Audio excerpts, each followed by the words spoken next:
Enfin, un grand tabou a été brisé. Une menace qui a été évoquée par les autorités françaises pour geler les avoirs et les biens immobiliers et les avoirs financiers de 20 dirigeants algériens. Cette menace va être utilisée pour rappeler, calmer les ardeurs et faire donner une douche froide un petit peu aux dirigeants algériens, et que s'ils continuent à s'aventurer à embêter la France et à la menacer et à pratiquer une politique totalement hostile à ses intérêts, leurs biens et leurs avoirs et leurs comptes bancaires qui seront gelés en vertu d'une loi qui permet de geler directement et facilement les avoirs de certains dirigeants étrangers. Si on inclut les dirigeants algériens dans le scandale des biens mal acquis des dirigeants étrangers sur le territoire français, elle risque d'être explosive et elle risque de donner lieu à un feuilleton judiciaire extrêmement compliqué. C'est des empires en réalité de biens immobiliers. Vous savez, il y a combien de personnalités politiques, militaires et personnalités algériennes influentes qui ont des intérêts économiques et financiers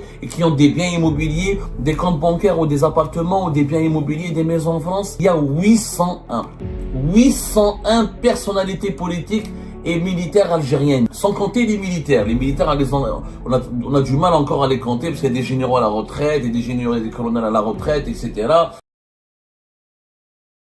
Enfin, un grand tabou a été brisé. Pas totalement brisé, puisqu'on parle aujourd'hui en France d'une menace qui a été évoquée par les autorités françaises pour geler les avoirs et les biens immobiliers et les avoirs financiers de 20 dirigeants algériens qui occupent des fonctions au plus haut sommet de l'État français. Cette menace va être utilisée pour rappeler, calmer les ardeurs et faire donner une douche froide un petit peu aux dirigeants algériens qui seraient tentés de continuer leur politique anti-française. La France serait obligée, face à ces comportements hostiles, de rappeler à ces dirigeants algériens qu'ils ont des biens, ils ont des comptes bancaires en France, ils ont des biens immobiliers, ils ont des intérêts financiers et des intérêts économiques, et que s'ils continuent à s'aventurer à embêter la France et à la menacer et à pratiquer une politique totalement hostile à ses intérêts, la France sera obligée de se défendre en annonçant directement une liste de leurs biens et leurs avoirs et leurs comptes bancaires qui seront gelés en vertu d'une loi qui existe depuis, qui a été élaborée depuis fin juillet 2024 et qui permet de geler directement et facilement les avoirs de certains dirigeants étrangers qui travaillent ou qui sont coupables ou qui sont impliqués dans des actes d'ingérence étrangère. Il faut savoir qu'en France, il y a des dispositifs et des lois qui luttent contre la corruption et le blanchiment d'argent, et qui ont été utilisés, par exemple, dans les affaires de biens mal acquis de plusieurs dirigeants étrangers, notamment des dirigeants de la Guinée équatoriale, de la Congo-Brazzaville, du Gabon, un ancien cousin au Bachar al-Assad en Syrie, surtout la Guinée équatoriale, où le fils du président de la République de Guinée équatoriale a été condamné, il y a de cela pas longtemps, par exemple, c'est le vice-président de la Guinée équatoriale, Théodorin Obiang, qui a été condamné jusqu'en février 2020.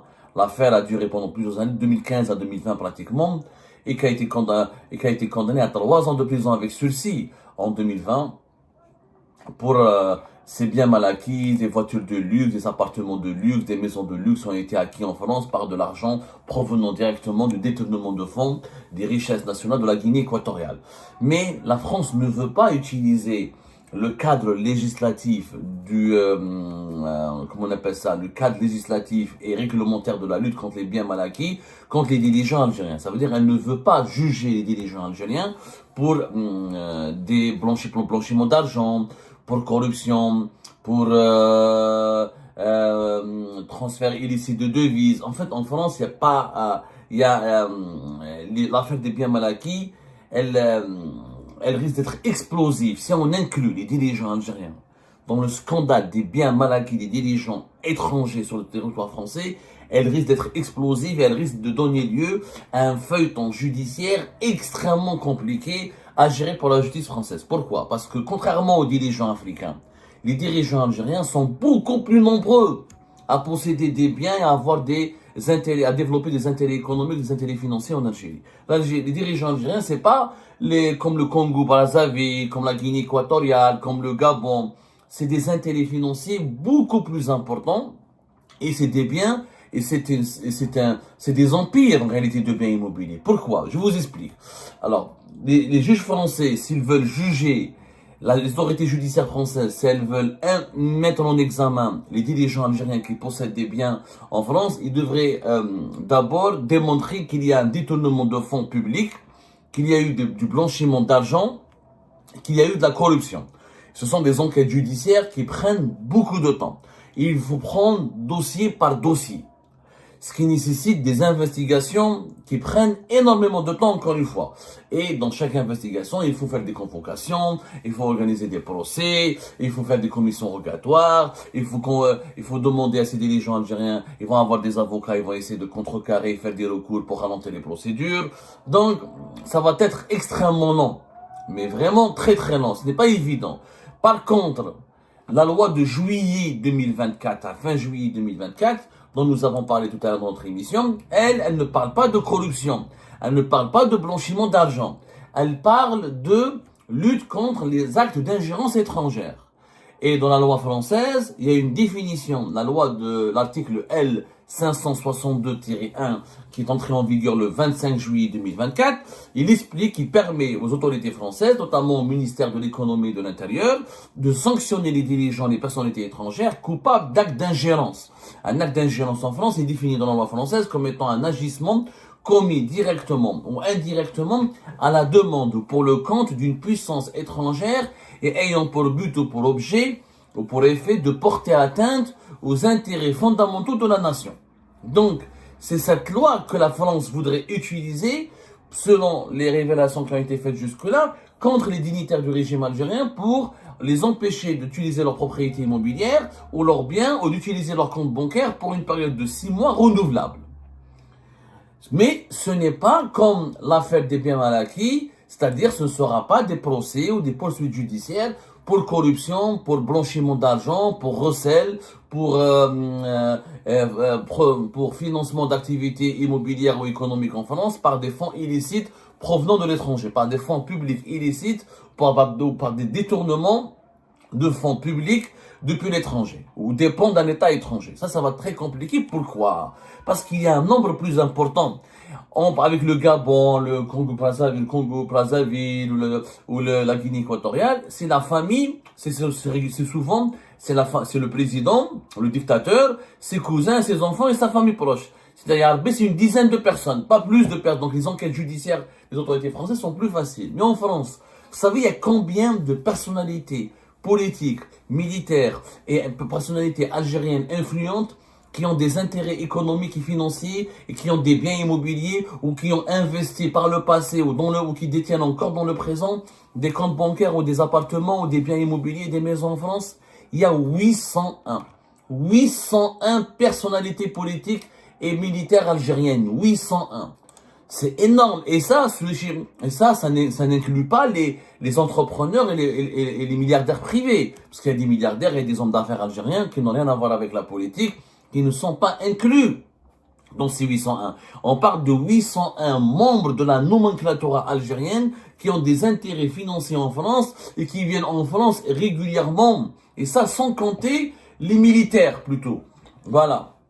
Sans compter les militaires. Les militaires, on a du mal encore à les compter parce qu'il y a des généraux à la retraite, et des généraux et des colonels à la retraite, etc., qui se sont enrichis, qui s'enrichissent, etc., et qui ont du mal encore dont on a du mal encore à identifier, à les identifier avec beaucoup de précision, à identifier leur fortune en France. 801 membres de la nomenclature algérienne.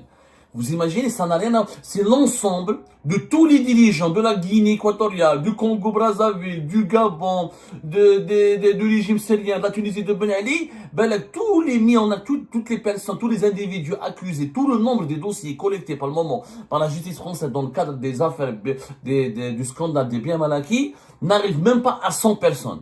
Là, on a 801. C'est la justice française doit enquêter sur 801 dirigeants algériens, militaires, en civil, et des hommes d'affaires qui n'ont pas occupé de fonction, mais qui ont été utilisés comme des prête-noms ou des machines à laver par les autorités algériennes, ou comme ils ont été utilisés comme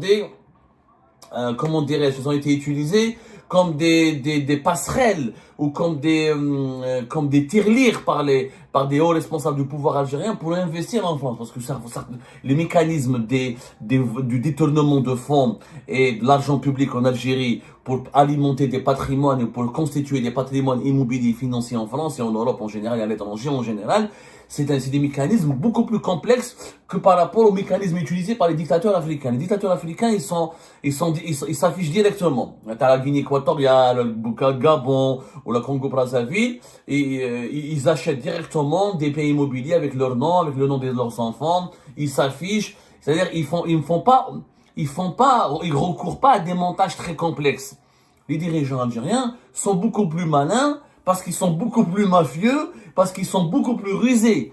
Ils s'affichent pas avec leur nom directement. Beaucoup de biens possédés en France, beaucoup de commerces, beaucoup d'actions dans les entreprises françaises, beaucoup de voitures, beaucoup de biens immobiliers, de comptes bancaires appartiennent indirectement à des dirigeants algériens, ou par le biais de leurs parents, pas par leurs enfants, leurs filles. Aux enfants, ça peut être leur beau-frère, leur belle-fille, etc.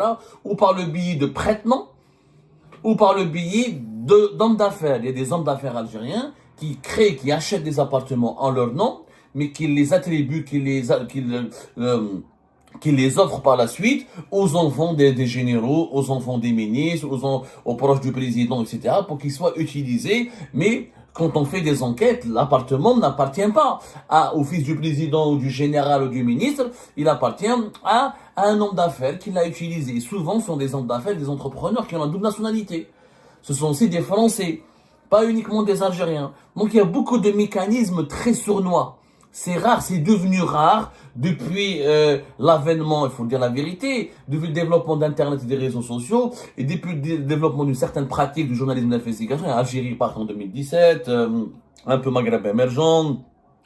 Et puis il y a eu la presse internationale qui s'intéresse de plus en plus à l'Algérie. Les dirigeants algériens prennent des précautions. Ils savent très bien qu'en France, quand on achète un appartement, il y a des actes immobiliers, les statuts, les actes des entreprises sont publiables, ils sont accessibles. Les actes de registre les tribunaux de commerce en France publient les actes, publient les registres de commerce, publient les statuts, l'identité des actionnaires.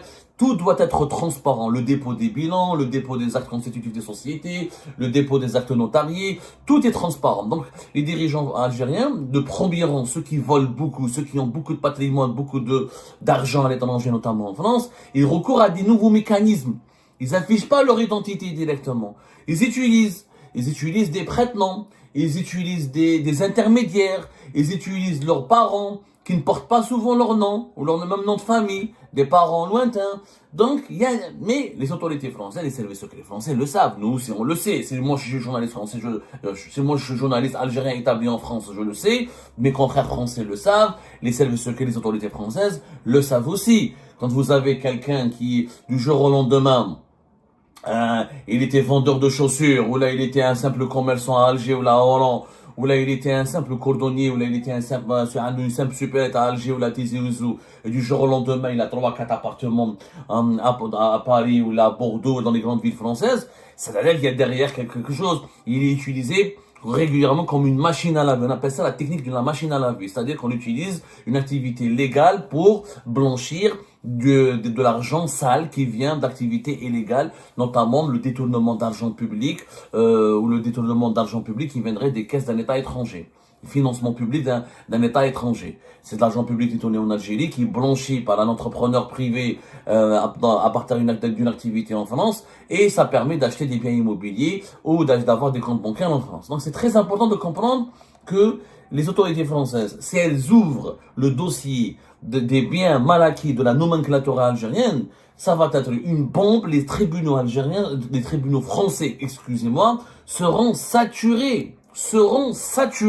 Il faudra des longues années d'investigation, tellement la mafia algérienne, elle est structurée, elle est habile, et la mafia algérienne, la mafia politico-financière algérienne, elle connaît très très bien la France, elle connaît les lois françaises, elle connaît les vides juridiques, elle connaît les failles de dispositifs juridiques français, parce que quand tu utilises par exemple quelqu'un qui a la double nationalité, tu peux pas saisir si bien.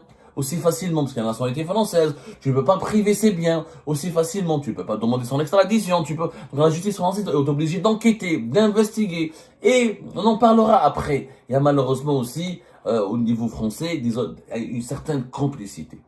Il y a une complicité avérée de la part de la France pendant des années. Moi, je le dis, beaucoup d'opposants algériens le disent, beaucoup de journalistes et d'intellectuels algériens le disent. La France a laissé faire des dirigeants algériens qui ont pris de l'argent en Algérie pour voler, en volant de l'argent en Algérie. Ils se sont offerts des appartements de luxe, ils se sont offerts des biens immobiliers, des comptes bancaires ici en France. Ça, il y a une complicité, on en parlera plus tard. Mais pour le moment, retenez un chiffre impressionnant. 801 membres de la nomenclatura, 801 membres de la classe dirigeante algérienne ont des intérêts financiers en France. À travers ou des biens immobiliers, ou des comptes bancaires, ou des commerces, ou des entreprises, ou des participations des activités économiques. 801, c'est énorme. C'est pour ça que les autorités françaises, si elles veulent affaiblir le régime algérien, si elles veulent le déstabiliser, elles ne peuvent pas recourir à la voie judiciaire. Ça prendra des années pour judiciariser tous ces dossiers, lancer des enquêtes, et les identifier, démanteler les complicités, identifier tous les biens, tenter de les saisir. C'est pour ça que les autorités françaises ont préféré utiliser une autre loi, celle de fin juillet 2024, qui criminalise et qui lutte, qui permet de geler les avoirs des personnalités étrangères responsables ou impliquées dans des actes d'ingérence étrangère hostiles aux intérêts fondamentaux de la nation. Cette loi a été faite pour se prémunir contre l'influence malsaine et le lobbying russe en France. Et elle va être utilisée contre le lobbying et l'influence malsaine et hostile des lobbies du régime algérien en France. Donc c'est cette loi qui va être utilisée. Sur le plan juridique, les biens mal acquis des dirigeants algériens, le jour où la justice française va ouvrir ce dossier, je peux vous assurer, il faudra créer une juridiction à part. Il faudra créer un tribunal spécifiquement dédié à cette affaire, tellement les dossiers sont nombreux. 801 personnalités, ça veut dire 801 biens, pas 800, minimum 801 biens, 801 comptes bancaires, 801 commerces, 801 entreprises, 801 biens immobiliers. C'est un énorme travail qui attend les juges français et cela soulèvera bien sûr une interrogation qui est aussi vieille que l'histoire complexe des relations algéro-françaises. Pourquoi la France a laissé faire pendant des années l'enrichissement des dirigeants algériens sur son propre territoire? Je vous remercie comme d'habitude pour avoir suivi cette vidéo et toutes nos vidéos. N'oubliez pas de laisser vos commentaires, vos réactions à propos de ce sujet et de vous abonner à la chaîne si vous n'êtes pas encore abonné. Donc voilà, je vous remercie aussi pour vos commentaires et vos discussions, surtout dans la section des commentaires. Je tenais à vous dire que c'est vraiment un plaisir de lire vos commentaires et de voir les arguments et les débats et les points de vue des uns et des autres. Je tenais juste à vous dire, à vous demander gentiment de respecter les uns et les autres, bien sûr, et de parler, de défendre son point de vue sans aucune calomnie ou insulte. Ça, c'est vraiment très important pour moi. Donc voilà, juste pour que je ne me trouve pas dans la nécessité de supprimer autant de commentaires haineux. Je préfère avoir une communauté saine et qui a plutôt envie d'argumenter et d'entendre la voix des autres et de partager son point de vue avec tout le respect possible. Donc voilà, merci beaucoup et n'oubliez pas de laisser un bon commentaire pour cette vidéo et à la prochaine dans une nouvelle vidéo. Au revoir.